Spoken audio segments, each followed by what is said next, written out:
আমরা মায়ার সংসার করছি বাবা, এই সংসার মায়াময় সংসার এ আছে থাকবে, কিন্তু এর ভিতর দিয়ে আমাদেরকে চলে যেতে হবে।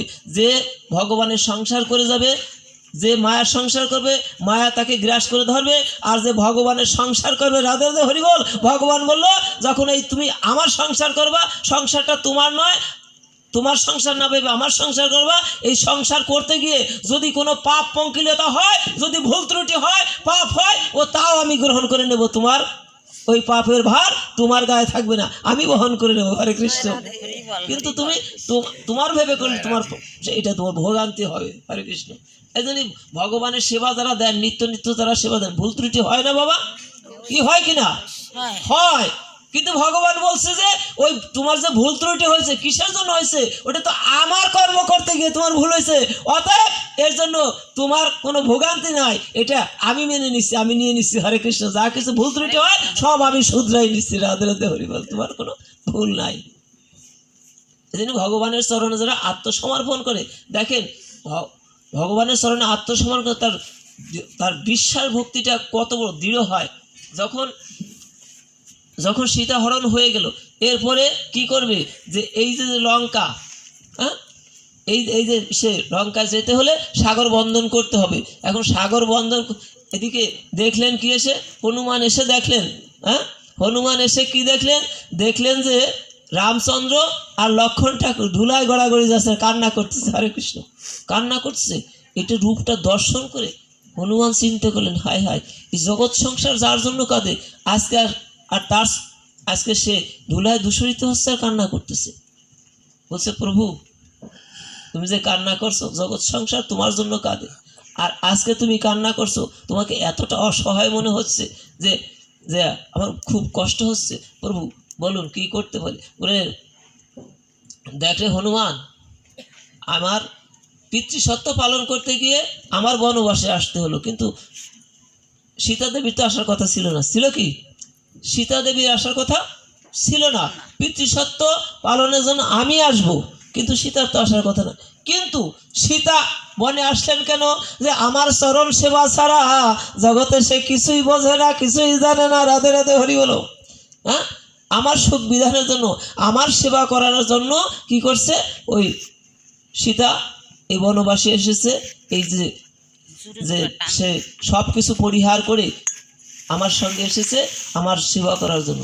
আজ সেই সীতা চলে গেছে, আর সীতা উদ্ধার, আর যে পরিবেশ দেখতে পাচ্ছি, এই সাগর বন্ধন হবে না, আর সীতা উদ্ধারও কখনো হবে না। বললো যে, হনুমান বললেন যে, প্রভু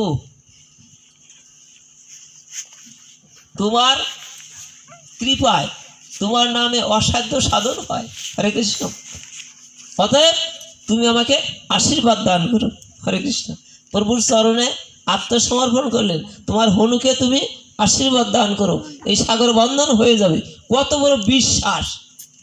ভগবান রামচন্দ্র যেখানে সে হতাশাগ্রস্ত, আর তারই ভক্ত হনুমান বলছে যে না প্রভু, সে আশ্বস্ত যে এই সাগর বন্ধন হবে। এবার যে পাথরগুলি ছিল, ওই পাথরগুলি নিয়ে কি করলো, পাথরগুলি যখন ওই বানর যারা ছিল ওরা নিয়ে ফেলছে, এক একটা করে ফেলার সঙ্গে সঙ্গে পাথর ডুবে যাচ্ছে। ওরা মলিন বদনে বসে আছে যে এই সাগর বন্ধন কি করে হবে, এই পাথরগুলি আমরা সাগরে ফেলছি, সাথে সাথে কি তলিয়ে যাচ্ছে, তাহলে সাগর বন্ধন হবে কি করে? ওরা বিষণ্ণ বদনে এসে হনুমানের কাছে বলছে যে এই অবস্থাটা হচ্ছে, পাথর ফেলার সঙ্গে সঙ্গে তলিয়ে যাচ্ছে। বলে যে পাথর তলায় কি করে?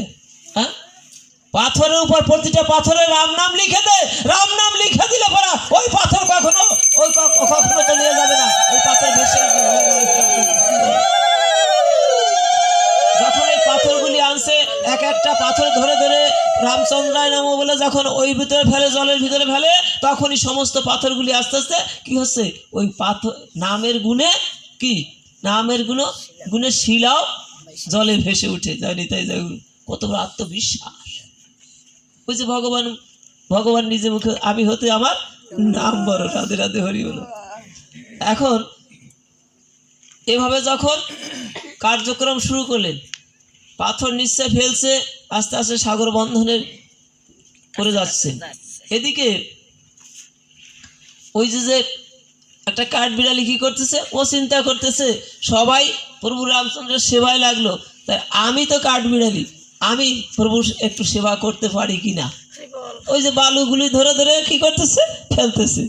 এখন বালু নিয়ে বারবার যায় আর আসে। ওই যাওয়া আসার সময় কি করছে, ওই যে হনুমানের যখন পায়ে লেগে গেছে সাথে সাথে লাথি মেরে দিয়েছে, জয় নিতাই জয় গৌর। বারে বারে এসে ওই বালু নিচ্ছে দিচ্ছে, বালু নিচ্ছে দিচ্ছে। ও চিন্তা করছে যে ওই বারবার পায়ে ই করতেছে, আঘাত করছে, সাথে সাথে একটা লাথি মেরে দিয়েছে। লাথি মেরে দেওয়ার পরে সঙ্গে সঙ্গে ওই কাঠবিড়ালিটা অজ্ঞান হয়ে পড়ে আছে। কাঠবিড়ালিটা অজ্ঞান হয়ে পড়েছে। এখন প্রাণ যায় যায় উষ্ঠাগত অবস্থা। প্রভু রামচন্দ্র এটা দর্শন করতেছে যে এরকম অবস্থায় ওই কাঠবিড়ালিটা একটা লাথি মেরে দিয়েছে, সঙ্গে সঙ্গে ও অচেতন হয়ে পড়ছে।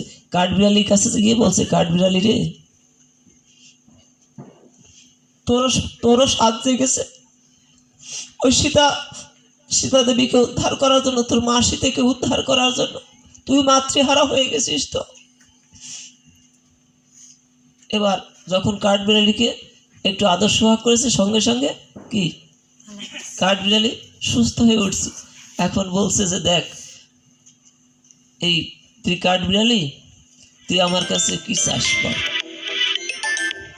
এখন বললো যে প্রভু, বলে তুই একটা বর চা। বলে কি বর চাবো? যদি আমাকে দিতে চাও তুমি এই বর দাও যেন আমি প্রতিটা জনমে জনমে যেন তোমার ওই শুদ্ধ ভক্ত, তোমার ওই অনুরাগী ভক্ত ওই হনুমানের পায়ের লাথি খেতে পারি আমি, এক জনমে না, প্রতিটা জনমে জনমে।